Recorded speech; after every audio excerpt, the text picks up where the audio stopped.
অ্যাক্সিডেন্টের প্রায় ২ বছর পর আজ বাড়ি থেকে দূরে মিস্ত্রির বাড়িতে রওনা দিলাম।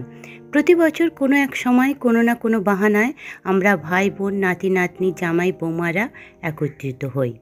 রেমালের আসার তখনও কোনো বার্তা ছিল না। আমরা জানুয়ারিতে স্থির করেছিলাম গ্রীষ্মের ছুটিতে ২৬শে মে রওনা দেব রায়দিঘি সুন্দরবন মিস্ত্রির বাড়ি। সমস্ত ভয়কে উপেক্ষা করে প্রকৃতির টানে সকাল ৫টায় আমরা সবাই বাইক নিয়ে রওনা দিয়েছিলাম। মিস্ত্রি আমাদের জন্য গোটা খাসি, চীনা হাঁস, ঘরের মুরগি, মাছ সমস্ত কিছু আয়োজন করে রেখেছিল। আমরা প্রায় ৫০ জনের মতন এখানে ছিলাম।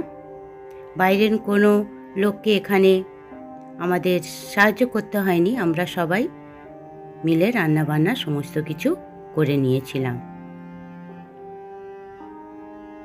মিস্ত্রির একটা ছোট দোকান ছিল। সে আমাদের যাওয়ার আশায় সে হালখাতাটা আমাদের ওই সময়টাই সে অনুষ্ঠিত করেছিল। হালখাতা মানে পুরনো খাতাকে বর্জন করে নতুন খাতা তৈরি করা। এখানে ছোট একটা সে সবজি বাগানও করেছে। আমরা সমস্ত কাজের আগে ঈশ্বরকে ধন্যবাদ দিয়ে সমস্ত কাজ শুরু করি। তাই সে প্রার্থনার মাধ্যমে আগে কাজ শুরু করেছিল। দোকানটাকেও সুন্দর করে সাজিয়েছিল। এই ছোট দোকান, কিন্তু এখানে সমস্ত কিছুই পাওয়া যায়।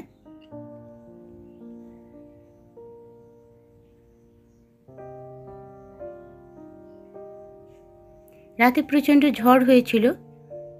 এখানে চারিদিকে গাছপালা ভর্তি, অনেক গাছ গোড়া থেকে উপড়ে পড়ে যায়। প্রচুর কলা গাছ এখানে ভেঙে যায়। এখানে প্রকৃতি খুবই সুন্দর। আগের থেকে রাস্তাঘাট, জল, কারেন্ট সমস্ত কিছুর ব্যবস্থা আছে।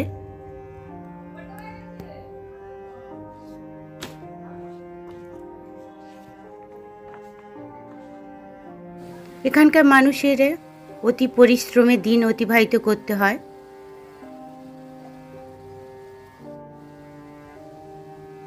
ইনকামের রাস্তা ভীষণই কম। চাষবাস ছাড়া আর অন্য কোনো উপায় নেই।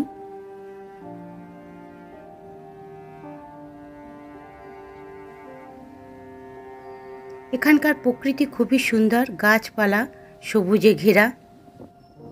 একবার গেলে বারবার যেতে ইচ্ছা করবে। এখানে রান্না জোগাড় হয়ে গেছে। পটলটা ভাজা হচ্ছে, আমের চাটনি হয়ে গেছে, পটল আলু কুমড়ো চিংড়ি মাছের তরকারি।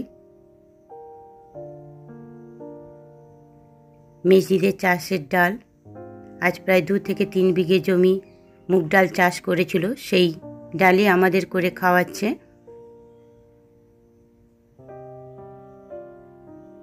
দই কাতলা হবে। হালখাতা উপলক্ষে এখানে কারিগর ডাকা হয়েছে। তিনি ঘরে জিলাপি ভাজবেন প্রায় ৮০ কেজি। তারপরে বোঁদে এবং গজা।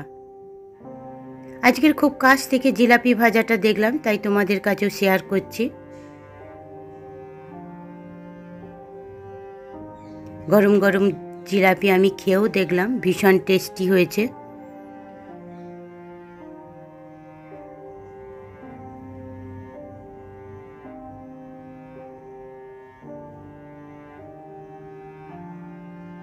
সুন্দরবন আর সেই সুন্দরবন নেই, আস্তে আস্তে ধ্বংসের মুখে চলে যাচ্ছে।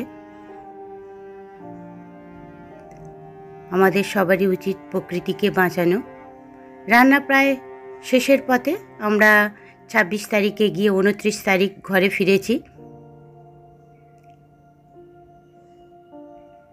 এই কদিন মেজদি খুবই আমাদের যত্ন করেছে।